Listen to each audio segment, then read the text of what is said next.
Even if we have to, even if we have to, even if we have to return to the past.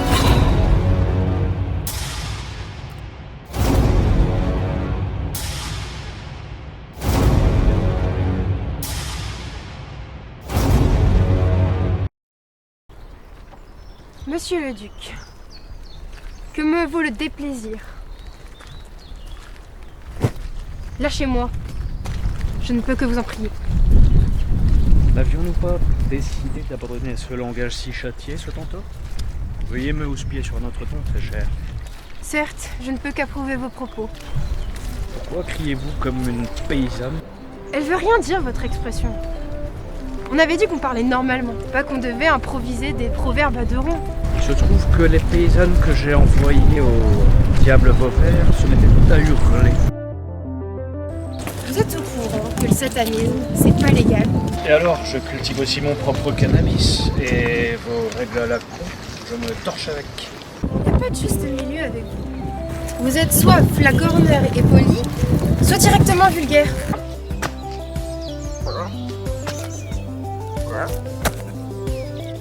La façon de parler fait partie des petites règles avec lesquelles je m'essuie galamment l'arrière-train. Vous voyez? Fiche, c'est juste. Aucune importance, Catin. Je vais te faire goûter au châtiment que tu mérites. Même pas un petit jeu de mots avec verge pour casser la monotonie de la discussion. Un truc du style je vais te faire goûter à ma verge. Et puis en sortant votre fouet. Entre parenthèses, votre fouet plus votre armure de cuir, ça joue pas en votre faveur. Je parlais de cette verge, coquine. Tu as l'esprit mal placé. Ce genre de blague graveleuse, quoi. Vous avez fini, espèce de truie? Pardon, c'est sorti tout seul. Y a pas de mal. Je vais faire une proposition somme toute badine. Soit vous acceptez de m'épouser, car mon charisme n'a d'égal que ma beauté, ce dont vous conviendrez aisément. Soit je serai contraint de vous menacer de cette arme. C'est la meilleure, celle-là. Sans vouloir me jeter des fleurs, je crois en avoir fait de meilleurs. Nous étions quand en 2550, je crois. Ah, j'étais jeune à cette époque. Cela va bientôt faire 5 ans que vous me poursuivez comme un chien à prétendre que vous êtes amoureux de moi et à harceler mes parents pour qu'ils vous accordent ma main. Et je vous en prie, ne faites pas de mots stupides avec ma main et la hache qui pourrait la couper. C'est même pas une hache, c'est un couteau. Et tout ça pourquoi? Pour me menacer? Mes excuses, très chères, n'en faites pas toute une montagne. Il se peut que mes paroles aient dépassé mes pensées. Y a pas de mal. Je vais la crever, la poufiasse, oui. Franchement, surveillez un peu votre langage. Désolé. Y a pas de mal. Et si nous allions voir votre géniteur, gente dame? Moi je dis pas non. De toute façon, j'ai jamais su dire non. Les dames d'abord.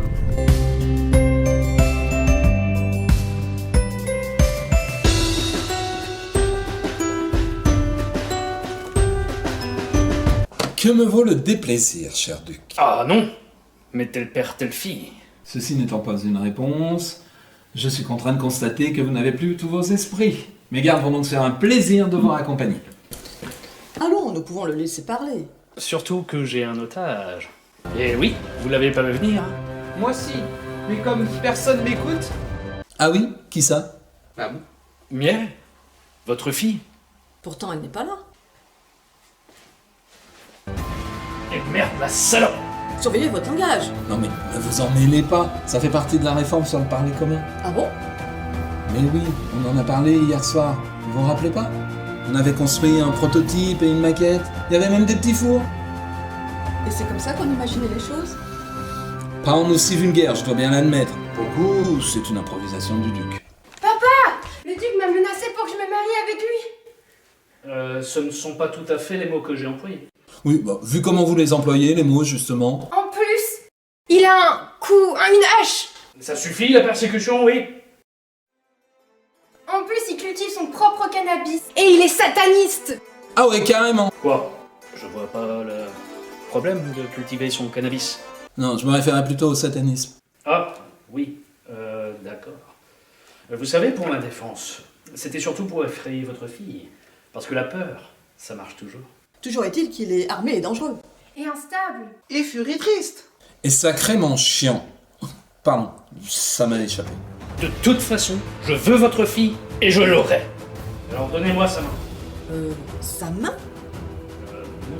Pas au sens littéral du terme. Non. Avec vous, on sait jamais. De toute façon, c'est non. Vous n'êtes pas en position de refuser. Expéditif. C'est vous qui m'avez tout appris. C'est vrai. Vous me le paierez. Miel sera à moi. Vous n'êtes pas un très bon parti. En plus d'être un menteur effronté et un salaud de première, excusez-moi du terme, votre titre complet est quand même de la butte à l'eunuque, duc de la mode castrée. Je crains qu'un eunuque castré ne puisse pas perpétuer une dynastie, et de ce fait ne constitue pas le choix le plus évident pour une alliance politique sur plusieurs générations. Espèce de... Mais vous avez raison. Aucune famille noble n'accepterait ce genre de genre. Voilà. Sauf que Miel n'est pas noble. Et prends dans le cul. Quoi? Comment osez-vous? Désolé, c'est mon langage courant qui veut ça. Non, je vais dire, comment osez-vous mentir sur les origines de ma fille? Mais je ne mens pas. J'étais là le jour où Miel est arrivée. Pouf, comme ça, arrivé de nulle part. Vous l'avez pris comme fille, et j'ai juré de garder le secret. Mais comme... Comme vous êtes un salaud et un lâche doublé d'un parjure, Voilà. Comme je suis un humaniste en quête de vérité, j'ai jugé bon de lever le voile sur le mystère. Ne me remerciez pas, surtout.